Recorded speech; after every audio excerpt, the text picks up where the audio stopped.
अस्सलाम वालेकुम। SM news के साथ मैं हूँ सैयद मुक़द्दर रज़ा। SM न्यूज़ स्टूडियो में खुशामदीद। खबरों के सिलसिले को मज़ीद आगे बढ़ाते हुए खबर शामिल करते हैं चीचा वतनी से। चीचा वतनी बार एसोसिएशन के जनरल सेक्रेटरी आसम जलानी से नुमाइंदा SM न्यूज़ इरशाद अहमद मुग़ल की सीनियर सहाफ़ी अरशद शरीफ के कत्ल के हवाले से अहम गुफ्तगू हुई है। मज़ीद देखते हैं इरशाद अहमद मुग़ल की ख़ुसूसी ये रिपोर्ट।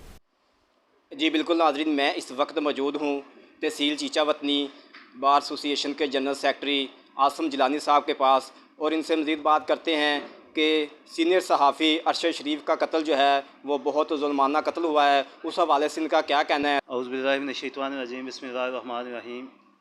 सबसे पहले तो मैं शाद मुग़ल साहब आपकी टीम का शुक्रिया अदा करता हूँ कि आपने मुल्क के अंदर एक ऐसा इशू जिस पे पूरी कौम इस वक्त अफसुर्दा है, बल्कि पूरी दुनिया का इंटरनेशनल मीडिया इस वक्त परेशान है।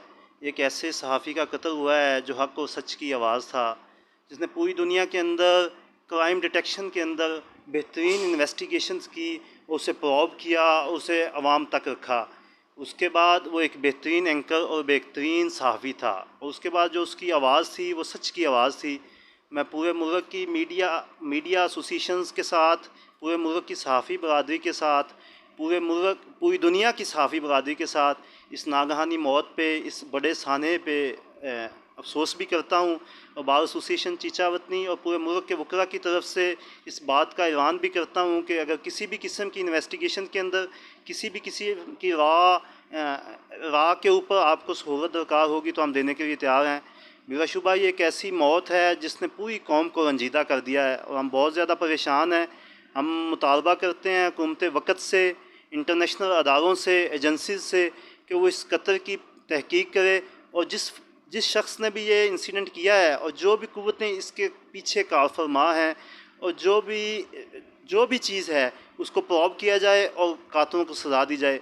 मैं इसके साथ एक बात जो बहुत ही आम है, जिसकी वजह से इस वक्त मुआशरे में एक गंभीर किस्म का इशू बना हुआ है, लोग बिला वजह बिला तहकीक अदारों पे तनकीद कर रहे हैं इस कत्ल की वजह से। मैं उनसे खुदारा दरख्वास्त करता हूँ कि ये अदारे अपने हैं, ये मुल्क भी अपना है, ये फ़ौज भी अपनी है, ये सुप्रीम कोर्ट, ये हाई कोर्ट भी अपनी है, ये अदालतें, ये सब कुछ अपना है। आप बग़ैर तहकीक के सिर्फ़ क़ियास राइयों की बुनियाद पे, फेसबुक की पोस्टों की बुनियाद पे अपनी सोच को ना बदलें और एक मजबूत दलील के साथ अपने आर्गूमेंट्स आवाम के सामने रखें। अदरवाइज़ मुआशरे के अंदर एक ऐसा नसूब फैलता जा रहा है जो अदारों को कमज़ोर करेगा, और जब अदारे कमज़ोर होते हैं रामहारा पाकिस्तान कमज़ोर होता है। जब पाकिस्तान कमज़ोर होगा तो हम डेटोरेट होंगे और मुल्क टूटने का ख़तरा होता है। मेरी दरख्वास्त है कि मजबूत बने, मजबूत सोच के साथ आर्गूमेंट्स करें। बहुत शुक्रिया जी। तो जी नाज़रीन, आपने आसम जिलानी साहब का बयान सुना, और इसके साथ ही मुझे और मेरे कैमरामैन टीम को दे इजाज़त। अल्लाह हाफ़िज़।